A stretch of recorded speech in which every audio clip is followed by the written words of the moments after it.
Hurricane Ian, now a Category 4 storm. Much of the southwestern coast of Florida is bracing for 155-mile-per-hour winds and catastrophic storm surge up to 15 feet.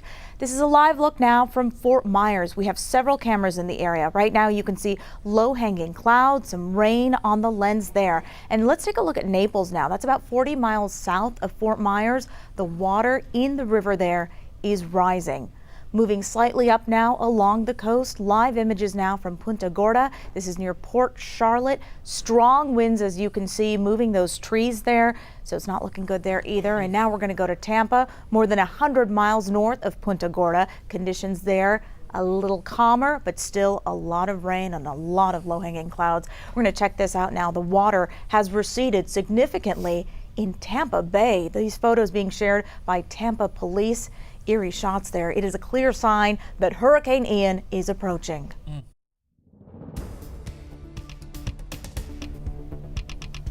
And good afternoon, everyone. I'm Rekha Muttaraj in for Sherman Chow, joined now by meteorologist Tim Pandages, Kim Castro.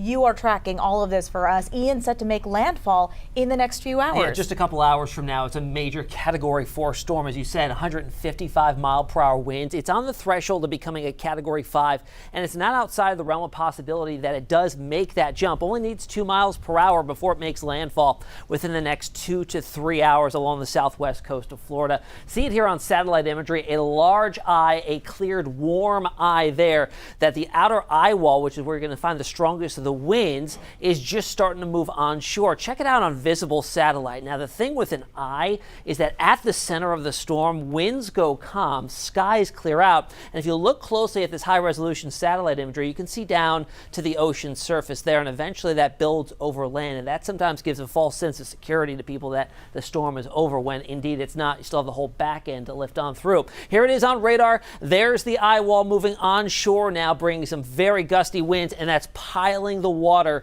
up in and along the low-lying areas. And those cameras that we showed you really tell the story perfectly, that the water the ocean is now moving up and over land. Wind gusts on land so far. In fact, current winds sustained 54 miles per hour. These are going to get much, much stronger as this moves onshore. And eventually from there, Kim Castro, this is going to rain itself out and impact others too. Absolutely. The track of this storm is something we're going to have to be watching, not only for the end of the work week here locally for Florida, but also impacting additional states, potentially Georgia as well as the Carolinas. So let's talk about the impacts and the timing of it all. We are expecting landfall there anywhere between Port Charlotte to Fort Myers here in the next few hours. We've been watching the forward motion at north-northeast at 9 miles an hour, but really looking at the storm on satellite imagery, it looks pretty static. So we'll have to keep an eye on when exactly the eye of the storm, the center of it, moves over land. From there, expected to pass through Tampa tonight, headed out to Melbourne and St. Augustine there by later tomorrow night,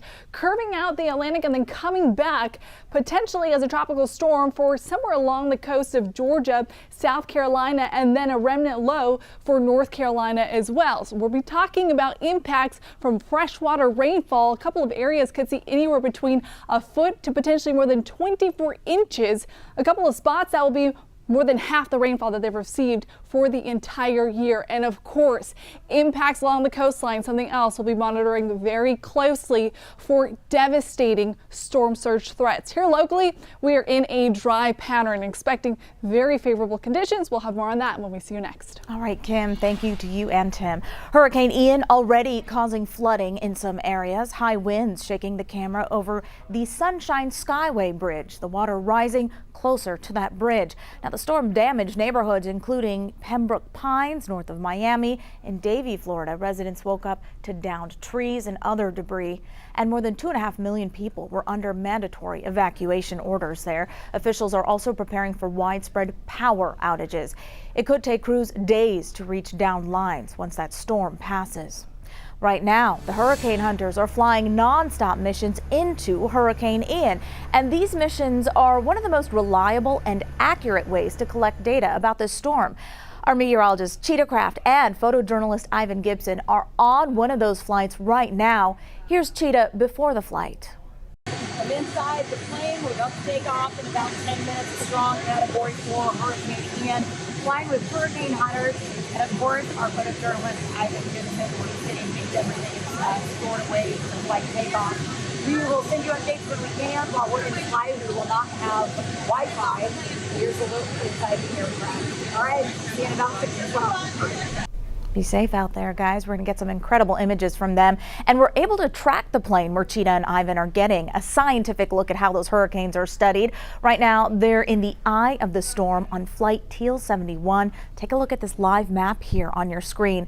The flight has dropped from 25,000 feet to 10,000 feet as they now will be flying through various parts of that storm. And be sure to follow KHOU 11 for updates from Cheetah and photojournalist Ivan Gibson, again, as they travel with the hurricane hunters. That's where we're going to be having an ongoing blog about that experience. And of course, we'll have more tonight at 10.